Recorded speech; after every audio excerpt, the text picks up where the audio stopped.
Halo Bapak Ibu Saudara yang sangat dikasihi Tuhan. Bagaimana sampai hampir di ujung bulan ini ya Bapak Ibu.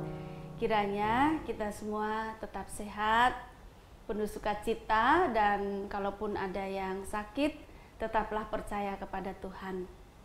Mari kita berdoa sebelum kita membaca firman Tuhan. Tuhan, Engkau Allah yang sangat baik pada kami. Engkau yang berjuang bersama dengan kami, dan Engkau senantiasa memberikan kabar sukacita kepada kami akan kehadiran-Mu, akan diri-Mu, akan penyertaan dan berkat-Mu atas kami. Kami akan membaca firman-Mu, kiranya kami mendapatkan kekuatan dari firman ini. Di dalam nama Tuhan Yesus kami berdoa. Amin.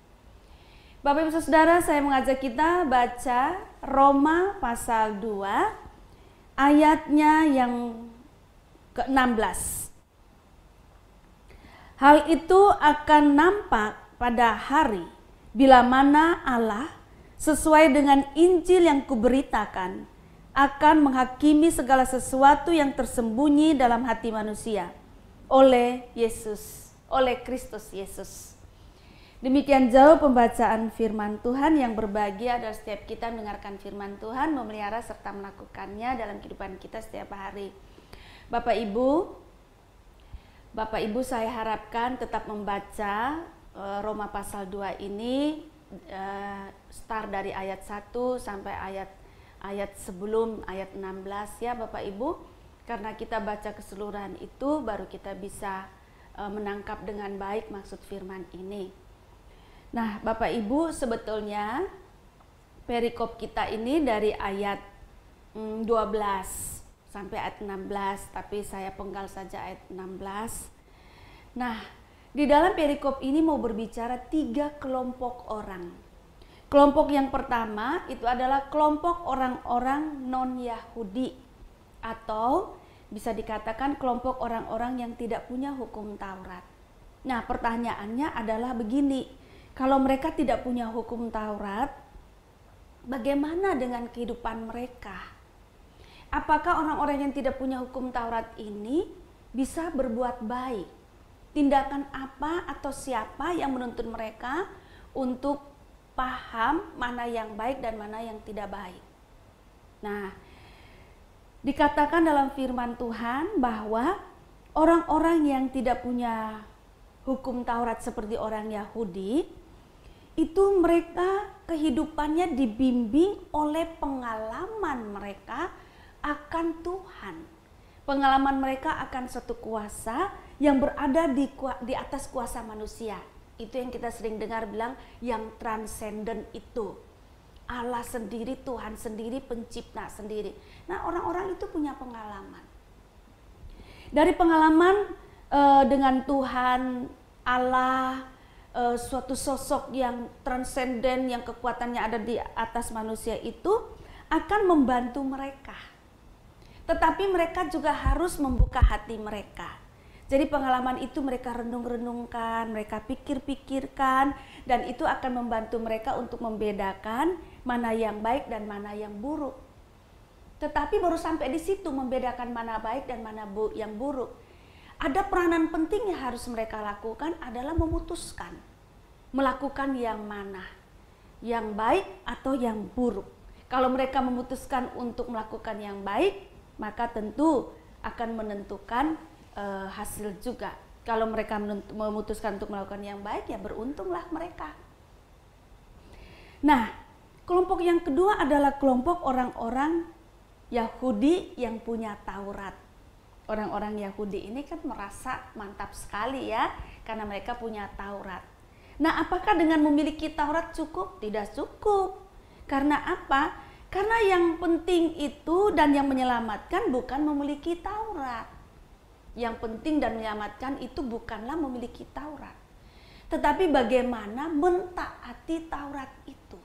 Melakukan Taurat itu dengan betul-betul. Dengan melakukan Taurat itu dengan benar-benar, itulah yang akan menentukan apakah mereka akan melakukan Taurat dengan baik atau mereka melanggar Taurat saja. Itu juga akan menentukan hidup mereka. Jadi bisa saja orang tidak punya Taurat tapi melakukan isi Taurat, melakukan hal-hal yang baik. Namun bisa juga orang punya Taurat tapi tidak melakukannya, isi Taurat itu tidak taat. Nah, kelompok yang ketiga adalah kelompok murid-murid Tuhan Yesus Kristus yang disebut dengan gereja, umat Tuhan Yesus Kristus. Mereka punya Taurat. Kalau orang tanya kepada kita, kita punya apa? Kita punya firman. Kita punya Alkitab yang berisi firman Tuhan.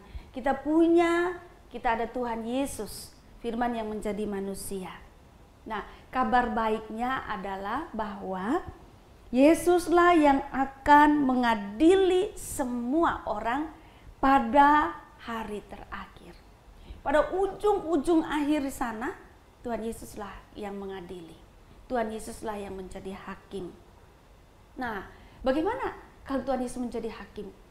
Apakah kita otomatis selamat? Gini Bapak Ibu Saudara, kita percaya kepada Tuhan Yesus, maka iman percaya kita itu harus kita wujudkan dengan meneladani Tuhan Yesus. Tuhan Yesus telah melakukan hukum Taurat dengan sempurna dan tepat. Ia telah mengasihi Allah, setia pada Allah, taat kepada Bapa sepanjang hidupnya. Lalu yang berikutnya, Tuhan Yesus telah mengasihi kita manusia sedemikian rupa sampai ia rela mempertaruhkan dirinya di kayu salib. Jadi kasih kepada Allah berjalan, kasih kepada manusia berjalan. Tuhan Yesus akan menghakimi kita semua, itu kabar baik bagi dunia ini, bagi kita. Nah, hendaklah hal ini menjadi semangat bagi kita untuk betul-betul terus-menerus konsisten, konstan mengikuti Tuhan Yesus, percaya pada Tuhan Yesus, meneladani hidupnya. Nah, mari Bapak Ibu, di dalam masa-masa Prapaskah ini kita terus mengevaluasi diri dan kita memperbaiki diri, semakin meningkatkan relasi kita dan kesetiaan kita kepada Tuhan dan tidak bosan-bosan berjuang untuk berbuat baik. Tuhan menolong kita semua. Amin. Mari kita berdoa. Oh Tuhan, pengasih dan penyayang, kabar baik bagi kami adalah bahwa Tuhan yang kami sembah dan kami ikuti adalah hakim. Hakim di dunia ini, hakim juga di surga. Kiranya Tuhan hal ini menenangkan hati kami, membuat kami nyaman, tetapi juga mengingatkan kepada kami untuk setia mengikuti Tuhan Yesus, setia meneladani Tuhan Yesus di dalam ketaatan kepada Allah dan juga di dalam usaha-usaha untuk berbuat baik terus-menerus kepada sesama. Terima kasih, dalam nama Tuhan Yesus kami berdoa.